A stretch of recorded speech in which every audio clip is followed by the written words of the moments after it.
very richly detailed environment, and I see some bad news, I think, just outside that locker. Tell me a little bit about how Amanda Ripley, or the player, interacts with the alien. So, Alien Isolation is very much about survival. It's not about trying to kill the alien.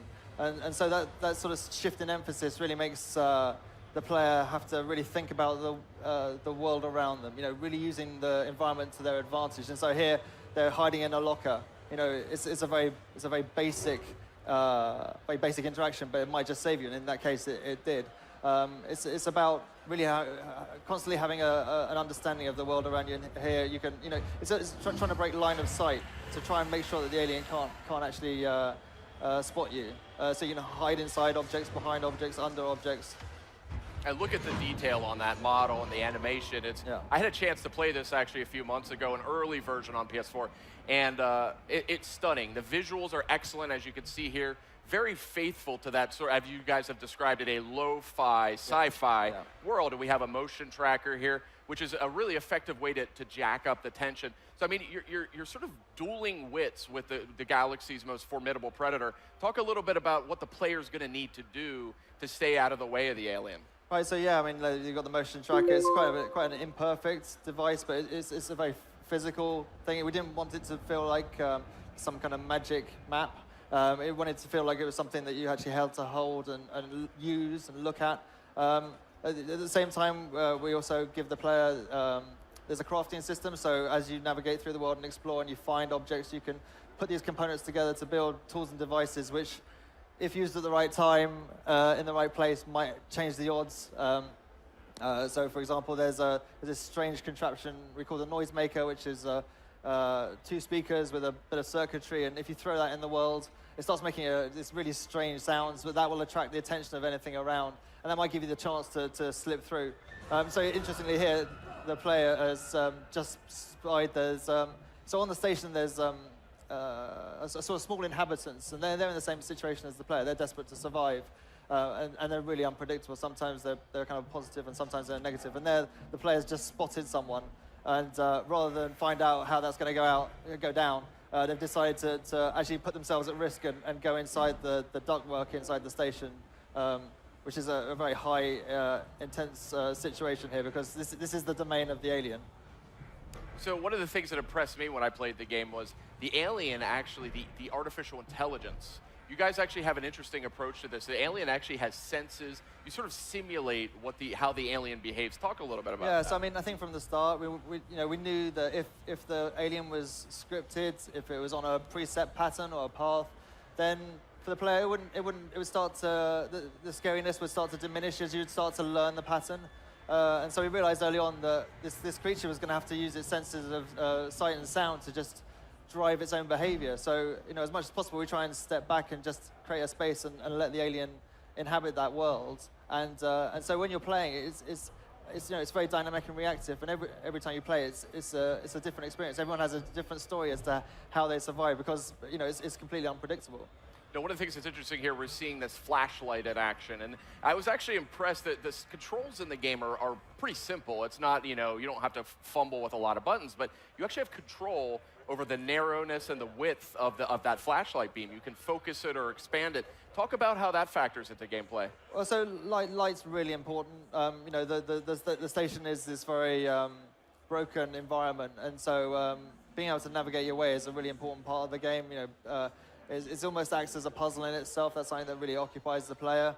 And obviously, with the alien around, you're having to navigate under a huge amount of pressure. And so light is important. But of course, at the same time, if you switch your light on, then that's a massive beacon to the alien. And so you have to use, again, it's using what you have at the right place at the right time, and using it, in a way that will help you to survive. Now, I love this effect here with this dazzling sunlight sort of blasting through these windows. I think this looks so good. This is such a good-looking game on PS4. It's also on PS3, though, as well. Yeah, that's right. And for a long time we were developing on PlayStation 3, kind of solely. And the core experience for both platforms is the same.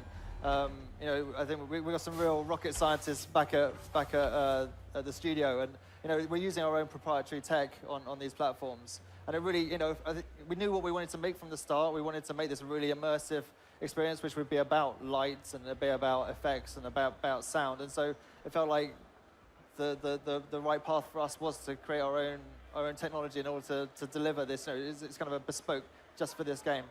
I want to talk a little bit about sort of the mechanics of fear in a horror game here. And I think something you guys do very, very well is all too many games or movies that are scary, it's all about jump scares, startling you, and eventually the player just kind of gets numb to it. You guys are really good at building atmosphere. Talk a little bit about that. Well, I think a large part of that comes from immersion. I think the level of fidelity in the world, the effects and the lighting really help feed the player, get the player into a certain space in their head. Then when you combine that with the fact that the alien is unpredictable, its AI is unpredictable, you're not sure. I think that kind of really goes all the way back to what I think is horror. It's about the unknown, about not knowing what's around the corner, and the fact that it is unpredictable and dynamic and reactive means that you can't be sure. It does keep you the tension. I guess that's the fun thing for us is we've been working on this game for over 3 years. And we, as developers, we play the game every day, all day, every day, and yet, this game gets our hearts thumping, and we die. It still has a really, sort of an emotional effect on us because every time we play it, it's like playing for the first time again because we don't know what's going to happen. Mm-hmm. So here we are. Talk to me a little bit about what we're seeing here. I haven't seen this footage actually. So in this part of at E3 we're showing a new slice of the game from the main campaign, and here the player is trying to they're trying to hack their way into the system, but they've now been approached by and attacked by these really super tough and super strong synthetics. I prefer the term artificial person myself. Sorry. Yeah, but. And like I say, they're super tough, and so the players just use the iconic flamethrower to try and take them down. Looks like they had a few pistol rounds, so they've used those. But the player also has an EMP mine, which hopefully they'll use that. This is bad news. Okay, so that's stunned it, and hopefully we'll go in and try and finish him off. Now these synthetics, as we've seen from the first film and from the second, are quite tough. Yeah, so the station is run by a different corporation. It's run by Seegson, which is a new part of the universe. They're nowhere near as advanced as Weyland-Yutani, so this is their version of. Well, they can't produce androids at the same level as Ash, and so this is their kind of much more back to basics version. Like I said, earlier, during the game they are positive and they help the player. But it's unpredictable. You're not sure which way they're going to go.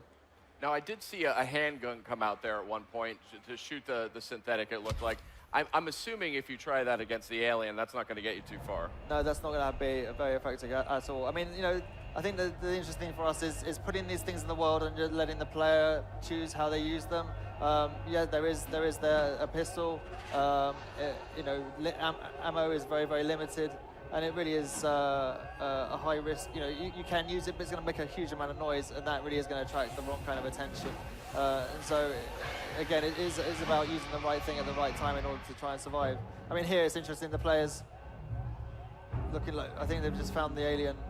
I think all the noise in the world has attracted the alien, and the alien has instead of charging at the player has. Gone back into the vents, gone over their head, and come back behind them to get them. So quite a smart way of tackling the threat of the player. Nice. Okay, well, I think we're just about out of time, but Alien Isolation's coming out this October on PS3 and PS4. That's correct. Thank you so much for joining us. I'm really looking forward to it. Definitely one of my most anticipated games of the year.